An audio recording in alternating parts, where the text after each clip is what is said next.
Virgo, my name's Leona from Supra Conscioussoul, and this is your October general reading. I've already pulled 5 oracle cards to save some time. Now we're going to have a look at your main reading cards. So, Virgo, Sun, Moon, Rising, and possibly Venus right now because of the retrograde. So let's have a look. For the highest good of all, God, Source, the universe. Thank you, thank you, thank you. Let's have a clear and direct message for Virgo, for the highest good of all. There we go. So, right, we come in with the 8 of Wands. Then we have the 6 of Wands, the Judgment card. The 5 of Wands is the issue. Temperance is you now. The Moon card is what is distracting you. The 4 of Pentacles is what is helping you. Your new focus is the Knight of Swords, the 8 of Pentacles, and the 10 of Swords. Right, underneath the deck we have the 7 of Cups. So it's about making choices for you. It's about, what are you going to put in that cup? If you had this cup and it was to be filled, are you going to put something in that is going to nourish you? Yeah, it could also be about clearing away all of the rest of the stuff so that you can focus on what your vision really is, because it's easy to get distracted. This can talk about the 7 deadly sins.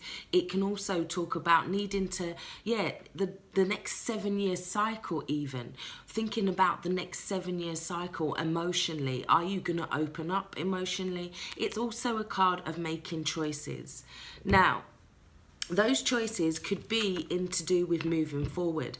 Maybe, I feel like for some of you, things could be moving a little bit too fast for you, or you feel like you could be falling in love with this card. This is about communication, rapid communication, internet, text message, phone conversations, letters, but it's fast communication, or it's something's got to a point where you're ready to go to the next level with it now, yeah? You're ready to just fall with the energy, or go with the energy, flow with the energy, yeah? We also have the 6 of Wands, which is talking about victory. It's also saying that you may be starting, it's about recognizing something for some of you, some kind of recognition, yeah? It may be that you've put certain things on a pedestal, or it may be that somebody else has put you on a pedestal. It could be, there could be a victory here.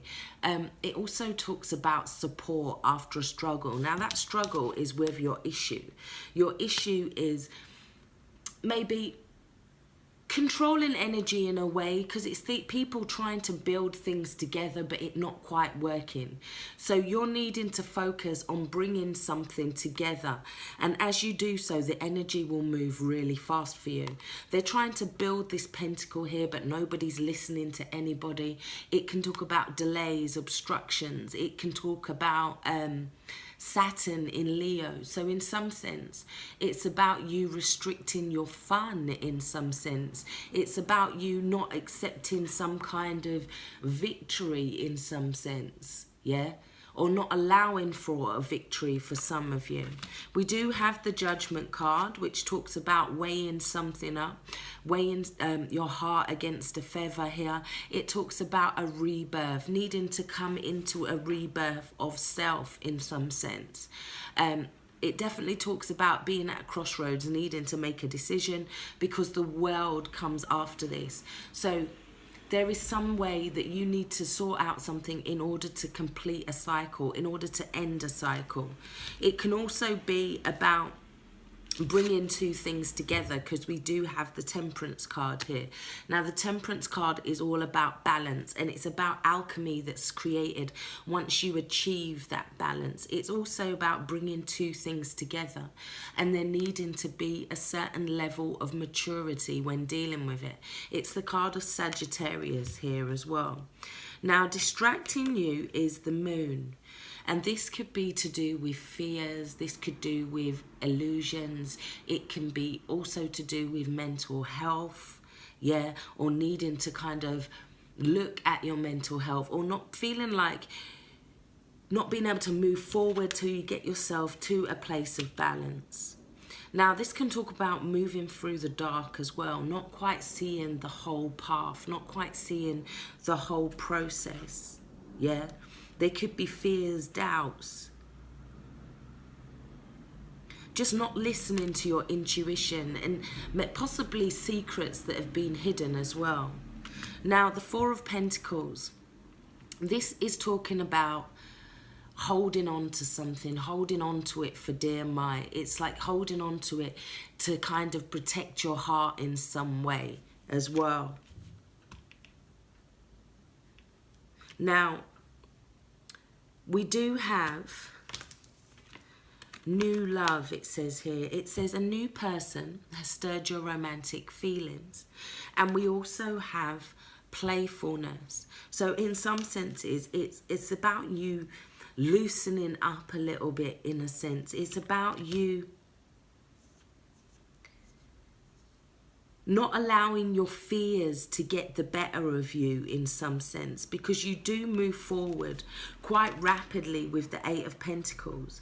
And this is like, there's like a standing in your truth, but we also have the Ten of Swords. So there's an ending to something, or a sudden realization that causes an ending.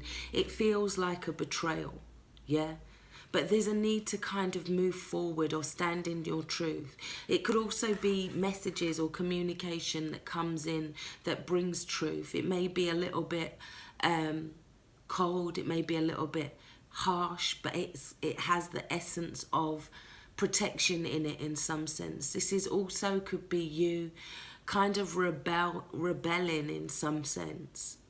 But we do have the Eight of Pentacles, which talks about getting you to kind of a place of better health. It talks about you working on yourself. It talks about you, in some senses, I'm also getting that not to hold on to finances. Because here, as you let go, it doubles. And I think that's the message that the universe is trying to say. As you let go, things move a lot faster.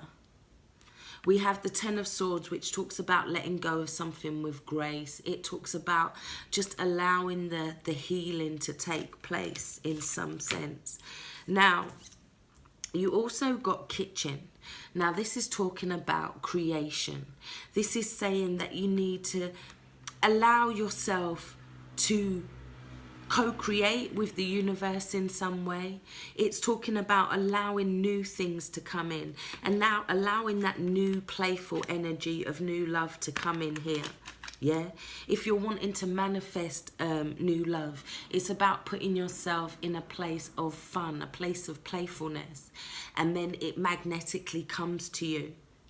Yeah, the fears and the holding on are just going to delay. It's just going to create obstacles. We do have Temperance, which also talks about healing. Now, we also have the Monk or the Nun. This is your past life influence. This is saying that there may be a need for solitude, or for some of you, you're pulling yourself back into solitude. You're isolating yourself in some way. It can also talk about a past life connection to being a monk or a nun, in which you make vows to yourself, like chastity, or to not allow new love in. It's like you close yourself off, you block yourself off because you can't see the full path yet. So it can also talk about vows of poverty, where you don't feel like you deserve that abundance. And it's talking to you to tell you to recreate that, reconnect with that. We also have the card of peace offering. This is White Buffalo Calf Woman. So this is talking about finding some kind of peace, or it could be that there's a need to give someone an apology, or there's a need for someone to come in with an apology to you as well. It can talk about finding moments to kind of center yourself, to do meditation through prayer. but you're also being asked to allow for divine timing in order to have this creation. Now, the Monk or Nun card also says that there may be a need to cut any vows or ties that you've made in any past life. Just tell the universe that you want to cut those ties or you want to cut those binds. Yeah, and in doing so, that energetically you will feel a lot better. So I really do hope this has helped. Take care. Stay blessed. Bye-bye.